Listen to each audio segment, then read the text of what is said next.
Hey guys, these are the pros and cons of working for a big company as opposed to a small company.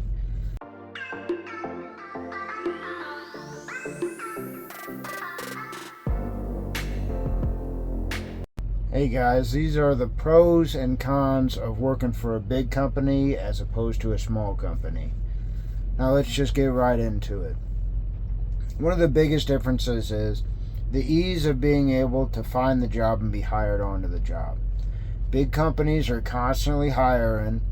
Um, you'll be able to see them advertising. You've seen them, they advertise on the back of their trailers. You know their names. A small company, yeah, they got, you might find them on Craigslist or something like that. I found a company on Craigslist one time, or something like that. But most small companies go hire by word of mouth, as opposed to big companies which do advertising and recruiting and all that mess. Small companies just don't have the budget for that. But that leads me on to the next one. And it's an advantage of the small company that it's relatively exclusive in general. If you find a good small company, the people there aren't going to want to tell other people about it, as much, because they're probably wanting to stay around 10 under 100 trucks, possibly. But as opposed to a big company, you're not going to have that issue. Another thing is, and this is a big thing that a lot of people don't think about, dropping hooks. With the e-logs, it didn't used to be as much of an issue.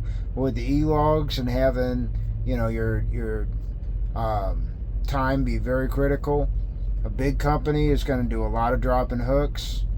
And so that's going to save you so much time and hassle. You'll be able to easily relay loads and stuff like that. Or as opposed to a small company, you might be married to your trailer. If you have just a couple trucks, you're probably, going to rarely lose that trailer. Now that's a positive too, because if you get a good trailer, then you can keep it, as opposed to constantly switching. If you're one of these maintenance minded people, like, I'm getting this trailer worked on because someone didn't report the trailer ABS light, but I'm the type to want my equipment right.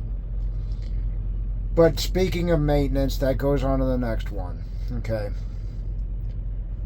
Small company, it's going to be a hit or miss with maintenance.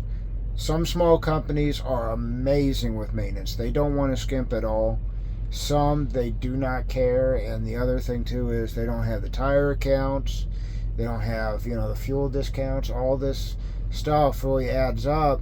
And then they're going to want to cheap out on different things, as opposed to a larger company is going to be able to have a spare truck that you could drive, or they lease trucks instead of buying trucks that a small company generally does. They might lease the trucks.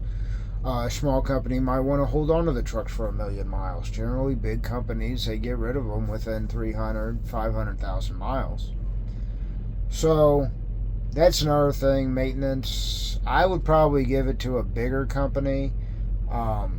But the problem is you're going to deal with all the other drivers' BS, as opposed to, but some big companies, they also just really don't care about maintenance at all. So that one's kind of a toss-up. Now, pay. This is another one where the small company is a hit or miss. We all know what the big companies pay. It's going to be generally around like 70, 80,000, 60, 80,000. You're probably not going to make 100,000 at a big company. There's one that we know of that pays that much, but you're just not.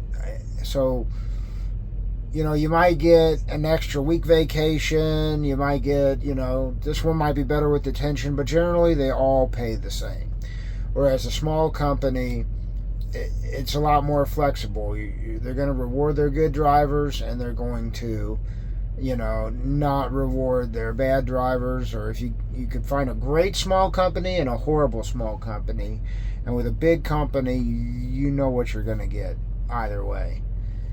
And that goes on to the next one, is how you're treated. It just sums it all up. Is a big company is going to treat you like a number, and some people like that. That's really good. A lot of people just want to be left alone. They don't want to call somebody on the phone. They just want their, messages sent on the Qualcomm, and just everything be cookie cutter like that, and that's great. That's one thing about a small company, is they might know your name, blah blah. But that's also another bad thing about a small company, is maybe they don't have Saturday dispatch like a lot of big companies have, or something along those lines. So that's another thing you also have to think about. And then the other thing is home time. Generally, a smaller company is either going to want to keep you out for weeks or months, or get you home relatively frequently. A big company is generally going to be cookie cutter, home every 2-3 weeks. You get 2 days off. You usually get a day off for every week you stay out.